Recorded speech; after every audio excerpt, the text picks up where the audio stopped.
जय हिंद दोस्तों, नमस्कार। कैसे हो आप सब लोग? आशा करता हूँ बहुत अच्छे होंगे और मैं विष्णु आपका हार्दिक स्वागत करता हूँ। दोस्तों, इंडियन पॉलिटी का हमने फाउंडेशन बैच स्टार्ट किया था और उसी की श्रेणी में आज ये 12वां क्लास है। इससे पहले 11 क्लासें हम करा चुके हैं, बिल्कुल जीरो से स्टार्ट किया था हमने संविधान को। आज 12वीं क्लास है और वही 11 जो क्लासें हैं उनका पीडीएफ भी मैंने डाल रखा है। टेलीग्राम पर आप सर्च करोगे GSY विष्णु सर, तो वहां से आपको बहुत सारा कंटेंट मिल जाएगा। इंडियन पॉलिटी का हमने टैपिंग वाला पूरा संपूर्ण पॉलिटी नोट्स भी डाला हुआ है, डाउनलोड कीजिएगा और नोट्स बनाइएगा बिंदास तरीके से, ताकि सिंगल प्रश्न बाहर नहीं आए।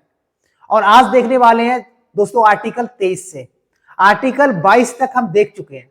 हमने सबसे पहले देखा मौलिक अधिकार का पृष्ठभूमि बताया था, फिर देखा था समानता का अधिकार आर्टिकल 14 से 18, फिर देखा था हमने स्वतंत्रता का अधिकार आर्टिकल 19 से 22, और आज देखेंगे शोषण के विरुद्ध अधिकार आर्टिकल 23 से 24। उसके बाद देखेंगे शिक्षा और संस्कृति का अधिकार आर्टिकल 29 से 30। एक एक करके देखते हैं। लिखा हुआ अभी हमने सबसे पहले टॉपिक हमारा मौलिक अधिकार। मौलिक अधिकार किस भाग में आता है? सिंपल सा कभी प्रश्न पूछे तो भाग 3 में आता है। लिखा हुआ है अनुच्छेद 12 से 35 के बीच में आता है। उसी में तीसरा मौलिक अधिकार है हमारा शोषण के विरुद्ध अधिकार। कौन सा? शोषण के विरुद्ध अधिकार, याद रखेंगे। चलिए देखते हैं आर्टिकल 23 क्या कहता है। आर्टिकल 23 कहता है कि मानव का दुर्व्यापार, ये इसमें नहीं होगा, मानव का दुर्व्यापार और बलात् श्रम पर रोक। दुर्व्यापार, दुर यानी शरीर का व्यापार नहीं होगा, यही लिखा गया। एक एक चीज को मैंने फैक्चुअल बांटा हुआ भी है। यहां पर भी देख रहे हैं मानव का दुर्व्यापार का अर्थ क्या है, बेगार शब्द सुना होगा, उसका अर्थ क्या है, बलात् श्रम का, ये हलंत लगेगा पे, बलात् श्रम का अर्थ क्या है, ताकि यहाँ पर सिंगल प्रश्न कभी आए तो बाहर नहीं आए, किसी भी प्रकार से पूछा गया हो आप सॉल्व कर पाओगे। तो याद रखेंगे मानव का दुर्व्यापार का मतलब है वेश्यावृत्ति। आपने देखा होगा कोठे पर लोग अपना शरीर बेचकर पैसा कमा रहे हैं, और ये कलयुग है भाई, इसमें बहुत ज्यादा देखने को मिल रहा है। ये सबसे ज्यादा चल रहा है इस समय, वेश्यावृत्ति। और दूसरा है देवदासी।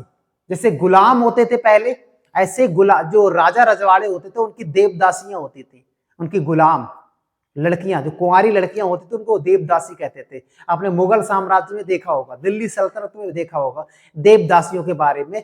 तो कहने का मतलब आर्टिकल 23 ये कहता है अब वो धंधा नहीं करोगे आप, शरीर का धंधा नहीं होगा, देवदासियां नहीं बनेंगी, गुलाम नहीं बनेंगे, आर्टिकल 23 कहता है। क्योंकि ये सब पहले देखा गया था, इसलिए जब संविधान लिखा गया था तो इन चीजों का ध्यान दिया गया था कि क्या क्या हमारे साथ शोषण हुआ है। तो याद रखेंगे पहला तो ये एक शब्द मिलता है बेगार। बेगार का अर्थ है दोस्तों कि पर्याप्त धनराशि। जैसे मान लो मैंने किसी के यहाँ काम किया, एक दिन काम किया, मेरा दिहाड़ी बैठा 500 रुपए और वो मुझे 100 रुपए दे रहा है, यानी जो हमने मेहनत किया उसके अकॉर्डिंग कम रुपए देना। तो वही लिखा है कि पर्याप्त मजदूरी दिए बिना किसी व्यक्ति को कार्य कराने के लिए बाध्य करना। पर्याप्त मजदूरी भी नहीं दे रहे हमको, 500 रुपए हुआ दो ना, लेकिन नहीं, लेकिन फिर भी हमसे काम करा रहे हो कि यार अगले दिन फिर आ जाना, ये वो है। तो ये भी आता है, ये बेगार में आता है कि आपने काम तो बहुत कराया, पैसा दिया ही नहीं, ना के बराबर दे दिया, तो ये होता है बेगार। अगर कभी कोई कहेगा कि बेगार क्या है, तो आप कहोगे पर्याप्त धनराशि बिना ही हमसे काम कराया जा रहा है, ये बेगार होता है। बलात् श्रम पर रोक। बलात्, इच्छा ना होने पर भी काम कराना, इच्छा नहीं है हमारी फिर हमसे काम कराया जा रहा है। जैसे आपने देखा होगा केजीएफ मूवी में, उदाहरण ले लेते हैं, केजीएफ मूवी में जबरदस्ती लोगों से काम कराया जा रहा है, पकड़ के ले आए गांव से इकट्ठा लेके और जबरदस्ती काम कराया जा रहा है। इच्छा नहीं है हमारी, भूखे प्यासे जैसे तैसे लोग कराए जा रहे हैं। तो बलात् श्रम का मतलब यह है कि इच्छा ना होने पर भी काम कराना, यानी और दूसरा क्या है इसी के अंतर्गत, सिंपल सा समझो, जबरदस्ती काम नहीं कराया जाएगा, शरीर का व्यापार नहीं होगा। इच्छा होगी तो काम करेंगे, वरना इच्छा नहीं होगी तो नहीं काम करेंगे। ये हमारा राइट है, ये फंडामेंटल राइट है। और इसी के संबंध में दो अधिनियम बनाए गए। एक है बंधुआ मजदूरी व्यवस्था 1976। 1976 से पहले बंधुआ मजदूरी क्या होती थी? किसी ने कर्ज ले लिया, मान लो किसी से 100 रुपए किसी ने कर्ज ले लिया, वो कहता है यार मेरे पास पैसा नहीं है कर्ज चुकाने के लिए, तो बताओ क्या किया जाए? तो कहता है कुछ नहीं, आप मेरे यहाँ बंद के काम कर लो, कुछ समय काम कर लो। तो वो जब काम कराता है, यानी ऋण चुकाने के लिए जो काम कराया जाता है उसी को बंधुआ मजदूरी कहते हैं। ऋण चुकाने के लिए जो काम कराया जाता है उसी को बंधुआ मजदूरी कहते हैं। और इसको खत्म कर दिया गया बंधुआ मजदूरी व्यवस्था 1976 में, ये आपको याद रखना है। फिर आया था न्यूनतम मजदूरी अधिनियम 1948 कि कोई व्यक्ति कार्य कर रहा है कोई भी, तो कम से कम उसका न्यूनतम मजदूरी पता होना चाहिए, राज्य सरकार को बताना चाहिए। जैसे फैक्ट्रियों में काम करते हैं, लेबर में काम करते हैं, तो उनका न्यूनतम मजदूरी कितना होगा ये डिसाइड करना चाहिए। ऐसा नहीं कोई शोषण ही करा जा रहा है, न्यूनतम मजदूरी है 200 रुपए, अब हमको 85 रुपए दे रहा है, तो ये कम से कम होना चाहिए। न्यूनतम मजदूरी अधिनियम आया था 1948 में, ये भी आपको याद रखना है। अपवाद में क्या है, आर्टिकल 23 में अपवाद है सैन्य सेवा। आपका ट्रेनिंग चल रहा है, आपको जबरदस्ती सुबह उठाया जा रहा है, काम पे भेजा जा रहा है, जाओ 10 किलोमीटर दौड़ के आओ, ये दंड मारो वो दंड मारो, तो आप कहोगे अरे ये तो मेरे मौलिक अधिकार का शोषण हो रहा है। वहां कह रहा है कि इच्छा नहीं होने पर भी काम कराया जा रहा है, तो सैन्य सेवा में नहीं चलेगा। और दूसरा है सामाजिक सेवा, बच्चे बूढ़े सब लोग दबा के सुबह से शाम तक सामाजिक सेवा कर रहे हैं। आप कहोगे यार जबरदस्ती पूरा दिन काम करा रहे हो, छुट्टी भी नहीं दे रहे हो हमको, पूरा साथ के साथ भी दिन काम करा रहे हो, तो ऐसा क्या है। तो सामाजिक सेवा और सैन्य सेवा में ये फिट नहीं बैठते आर्टिकल, यानी ये दो अपवाद है, ये चीज आपको याद रखना है। उसके बाद बात करेंगे आर्टिकल 24। आर्टिकल 24 कहता है 14 वर्ष से कम आयु के जो बच्चे होते हैं, 14 उम्र से जो कम उम्र के बच्चे होते हैं, उनको जोखिम भरे कार्य या कारखानों या कोई ऐसा कार्य जिसमें उनका शरीर का नुकसान या उनका देह का नुकसान होगा, ऐसे कार्य पर रोक लगाई गई है। सिंपल सा समझो, 14 वर्ष से कम आयु के बच्चों को जोखिम भरे कार्यों पर रोक लगाई गई है। कि पहले क्या होता था, आपने केजीएफ को ही फिर से ले लेते एग्जांपल, बच्चों को भी दबा के काम कर रहे हैं, छोटे छोटे बच्चों को छोड़कर, जो 5 से 10 साल के उनको छोड़कर, जो 10 से 14 साल के जो बच्चे होते हैं वो लगभग काम करने के लायक हो जाते हैं, तो उनको काम कराया जा रहा है दबा के।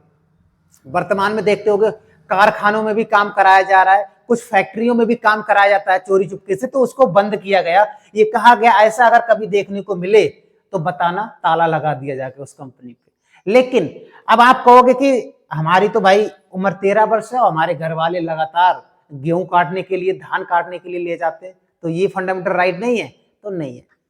2015 में अधिनियम पारित, एक कानून पारित हुआ था 2015 में, उसमें कहा गया था अवकाश के दिन और घरेलू काम में या घरेलू जो उद्योग है उसमें बच्चे काम कर सकते हैं। बच्चे काम कर सकते हो भाई, अपना खेती है, घरेलू काम है, कर सकते हो, उसमें कोई दिक्कत नहीं है। तो आर्टिकल 24 आपको याद रखना है, ठीक है। नेक्स्ट है, बात करेंगे धार्मिक स्वतंत्रता का अधिकार। धार्मिक, आर्टिकल 25 से 28 देखते हैं।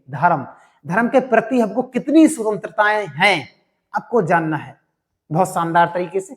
आर्टिकल 25 कहता है, अनुच्छेद 25 कहता है किसी भी धर्म को मनाने, आचरण करने और प्रचार करने की व्यवस्था है। किसी भी धर्म को मनाने, आचरण करने और प्रचार करने की स्वतंत्रता है। किसी भी धर्म, आप हिंदू हो, मुस्लिम का नमाज पढ़ो जाके, यानी कुछ भी, किसी भी धर्म में जा सकते हो, कोई दिक्कत नहीं, कुछ भी। तो यही बताया गया है कि प्रत्येक व्यक्ति को किसी भी धर्म को मनाने, आचरण करने और प्रचार करने की स्वतंत्रता है, कोई भी धर्म। अभी आगे अपवाद भी आएंगे कई सारे, जैसे सिख जो पंच कक्का रखते हैं, सिख जो लोग होते हैं, आपने देखा हो कृपाण रखते हैं, कंघी रखते हैं, तो ये कौन सा आर्टिकल स्वतंत्रता देता है, तो आर्टिकल 25 ये स्वतंत्रता देता है। पंच कक्का यानी केस, कंगा, कड़ा, कच्छा, कृपाण।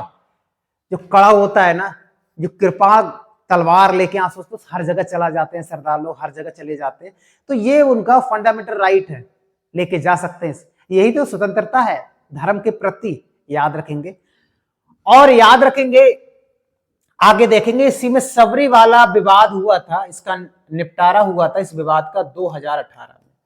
2018 में इसका केस आया था, सबरी वाला विवाद। ये क्या था, ये सबरीमाला मंदिर केरल में पड़ता है। अयप्पा भगवान ब्रह्मचर्य के प्रतीक माने जाते हैं, और इसमें लगभग 150 साल पहले से ये चला आ रहा था कि 10 से और जो 50 वर्ष के बीच की जो महिलाएं हैं वो उस मंदिर में प्रवेश नहीं करेंगी। ये विवाद आ गया कि हमारा आर्टिकल 25 तो कहता है कि किसी भी धर्म को मना सकते हो, आचरण कर सकते हो और प्रचार भी कर सकते हो, आचरण कर सकते हो, तो हमें आचरण क्यों नहीं करने दिया जा रहा है, महिलाएं बोली थी। तो 1965 ईस्वी में, याद रखेंगे, 1965 ईस्वी में केरल हाई कोर्ट ने फैसला दिया था कि महिलाएं नहीं जाएंगी। केरल हाईकोर्ट ने ये कहा कि महिलाएं वहां पर नहीं जाएंगी, क्योंकि ये आर्टिकल 26 के तहत ये कहा गया है। आर्टिकल 26 के तहत क्या कहा गया है कि जो धार्मिक समुदायों को अपने धार्मिक मामलों के प्रबंधन की स्वतंत्रता है।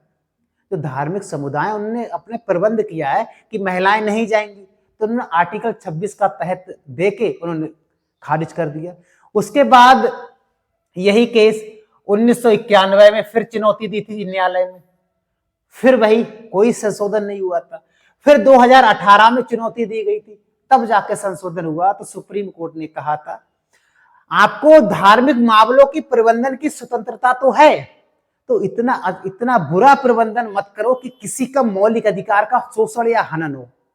प्रबंध करो, कोई दिक्कत नहीं, लेकिन सीमाओं के अंदर, सीमाओं के बाहर नहीं, याद रखेंगे। तो सबरीवाला मंदिर विवाद केरल में था, याद रखेंगे। फिर 2019 में इसका पुनर्विचार के लिए बैठक बैठी थी, वो आपको भी याद रखना है, ठीक है। नेक्स्ट है आर्टिकल 26 क्या कहता है। आर्टिकल 26 ये गलत है, प्राण नहीं होगा यहां पर।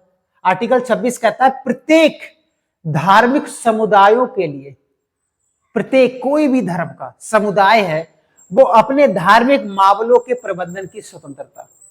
कैसे?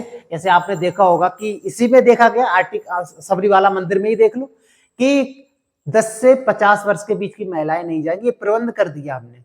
जैसे आप नमाज पढ़ने जाते हो तो क्या क्या चीज का प्रबंध है, कैसे नमाज पढ़ी जाएगी, क्या नमाज के बाद क्या होगा, नमाज के पहले क्या होगा, ये सारी प्रबंधन की स्वतंत्रताएं हैं। सब धर्म के लोग अपने अपने धर्म का प्रबंधन कर सकते हो। कौन सा आर्टिकल देता है? आर्टिकल 26। लेकिन ये लिखा है विधि का मतलब कानून द्वारा निर्धारित सीमाओं के तहत होगा। ऐसा नहीं है किसी का फंडामेंटल राइट जा रहा है, आपने कह दिया कि नमाज पढ़ने अब ये व्यक्ति नहीं आएगा या ये महिलाएं नहीं आएंगी, तो वो हर फंडामेंटल राइट को चुनौती देते हैं, तो हम सीधे न्यायालय जा सकते हैं, याद रखेंगे। आर्टिकल 27 क्या कहता है? धर्म की अभिवृद्धि के लिए, धर्म की अभिवृद्धि, धर्म को बढ़ाने के लिए करों में संदाय की स्वतंत्रता। करों में संदाय की स्वतंत्रता, करों का मतलब ये कह रहा है कि देश जो कर इकट्ठा करता है ना, पूरा देश का जो टैक्स आता है, उस टैक्स से पर्टिकुलर किसी एक धर्म के प्रति आप खर्च नहीं करोगे। यानी जो टैक्स आया, मान लो 100 करोड़ टैक्स आया और 100 करोड़ में 100 करोड़ एक धर्म के प्रति खर्च कर दिया, मान लो खर्च कर दिया एक धर्म के प्रति।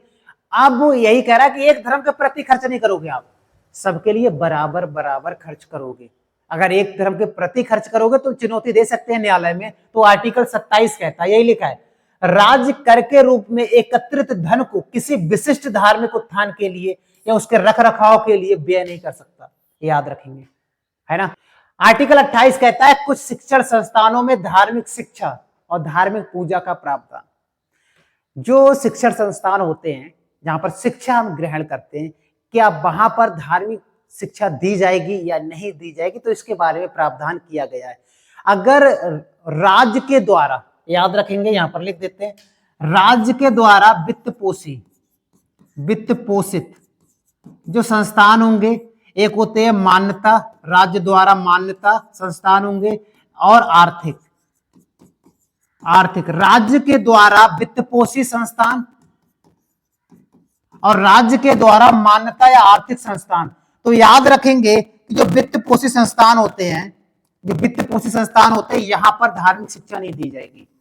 इसी के अंतर्गत जैसे आते हैं IIT, IIM और एम्स वगैरह, इसी के अंतर्गत आते हैं, वित्त पोषित संस्थान के अंतर्गत आते हैं, तो इसमें धार्मिक शिक्षा नहीं दी जाएगी। लेकिन राज्य के द्वारा जो मान्यता कॉलेज और जो यूनिवर्सिटी हैं, उनमें धार्मिक शिक्षा के बारे में बताया जा सकता है, याद रखेंगे। आर्थिक, जहां राज्य द्वारा आर्थिक और यानी रुपए दिया जाता है इस संस्थान में, तो वहां भी धार्मिक पूजा या धार्मिक के बारे में बताया जा सकता है, या उसको किसी भी धर्म के बारे में बताया जा सकता है। लेकिन एक शर्त है, क्योंकि कोई भी, फॉर एग्जाम्पल, किसी कॉलेज में वंदना हो रही है सरस्वती माता की, मान लेते हैं, और कुछ कास्ट के लोग हैं वो पसंद नहीं करते हैं, तो जरूरी नहीं है कि उसको वो कहना पड़े, यानी बाध्यकारी नहीं है। आप मन है तो कर सकते हो, नहीं मन है तो कोई बात नहीं, ये चीज आपको याद रखना है। तो आर्टिकल 28 आपको याद रखना है। नेक्स्ट बढ़ते हैं, आगे देखते हैं शिक्षा और संस्कृति संबंधी अधिकार। ये हमारा 5वां मौलिक अधिकार है, और आर्टिकल 29 को 30 को देखेंगे केवल। आर्टिकल 29 क्या कहता है इसमें कि प्रत्येक अल्पसंख्यकों के हितों का संरक्षण। प्रत्येक अल्पसंख्यक में कौन कौन आते हैं दोस्तों, ये सुप्रीम कोर्ट ने कहा था कौन कौन आते हैं, तो याद रखेंगे अल्पसंख्यक में आते हैं मुस्लिम आते हैं, सिख आते हैं, ईसाई आते हैं, बौद्ध आते हैं, जैन आते हैं और पारसी आते हैं। यानी यही 6 अल्पसंख्यक समुदाय में आते हैं, मुस्लिम, सिख, ईसाई, बौद्ध, जैन और पारसी, याद रखेंगे। तो इसमें यह कहा है कि जो अल्पसंख्यक लोग हैं, यानी ये सभी वर्ग के जो लोग हैं, उनको क्या क्या स्वतंत्रताएं देता है आर्टिकल 29।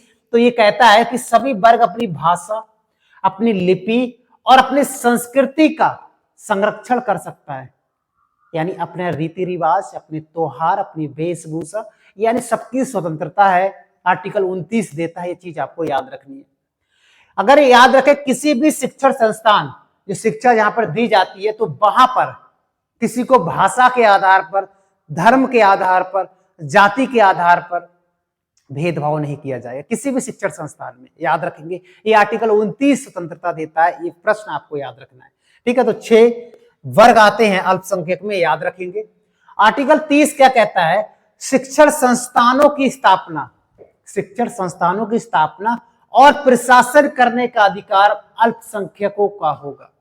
यानी शिक्षण संस्थानों की स्थापना अल्पसंख्यक समुदाय के लोग कर सकते हैं और उस पर प्रशासन भी कर सकते हैं।